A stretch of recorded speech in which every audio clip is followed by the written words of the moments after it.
Good afternoon. I am Michael Graham. I'm a board member with the National Transportation Safety Board.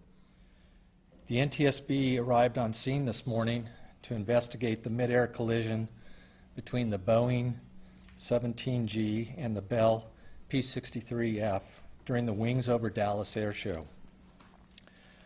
Before I go any further, on behalf of the NTSB, I want to express my deepest sympathies to the families who lost loved ones in this terrible tragedy. A representative from the NTSB's Transportation Disaster Assistance Division is here in Dallas. He is contacting family members of those who were lost to provide support as well as updates to the investigation as they become available. The NTSB is an independent agency charged by Congress to investigate all civil aviation accidents and significant accidents in the other modes of transportation. We are on scene to gather perishable evidence. Our team methodically and systematically reviews all evidence and considers all potential factors to determine the probable cause. This is the beginning of a long process. We will not jump to any conclusions, and the information that I will provide you today is preliminary. A preliminary report of the accident is expected in 4 to 6 weeks. However, a full investigation lasts 12 to 18 months before a final report is released.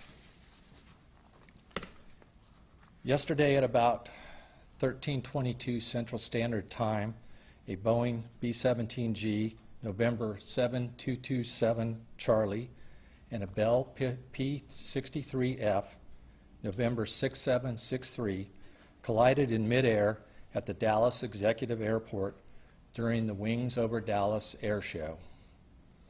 A post-impact fire ensued. 5 crew members of the B-17 and the pilot of the P-63 were fatally injured. There were no ground injuries reported. We're analyzing radar and video footage to pinpoint the exact location of where the midair occurred. The debris field is scattered with the majority of the wreckage landing on the airport property. The debris which landed outside the airfield was documented and recovered by the Dallas Police Department and turned over to the NTSB. We are coordinating the wreckage to be removed to a secure location to lay out both aircraft and examine the airframe and engines as part of the NTSB's standard investigative process. Both aircraft were owned and operated by American Air Power Heritage Flying Museum. The NTSB's investigator in charge and with me today is Jason Aguilera. Jason will be joined by a deputy investigator in charge, Mike Hodges. Several other NTSB investigators will be examining the following areas: airworthiness, operations, air traffic control, and aircraft performance. The NTSB's teams on scene investigate activities today include: we began securing the audio recordings from the air traffic control tower. We surveyed the accident site by the NTSB's drone, as well as photographed the scene from the ground to document the accident site prior to wreckage being moved. We have started conducting interviews of the other formation crews and air show operations. Those interviews will continue in the coming days. The content of those interviews will not be released at this time. We are working with the Commemorative Air Force to obtain pilot training records and aircraft maintenance records. Neither aircraft was equipped with a flight data recorder or a cockpit voice recorder, often known as the black box.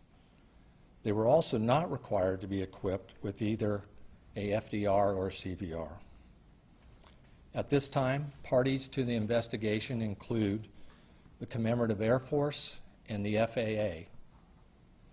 As the investigation continues, other parties could be named. If anybody in the public has any photos or videos, we'd like to ask that you please share them with the NTSB, and you could send those to witness@ntsb.gov. Again, that's witness@ntsb.gov. We will provide updates as they become available. You can follow the NTSB on Twitter at NTSB_newsroom. One final comment. I would like to thank all the first responders to this accident, as well as the Dallas Executive Airport Authority. They have been working very hard to contain this accident and to ensure the scene is safe for everyone. We appreciate all they have done.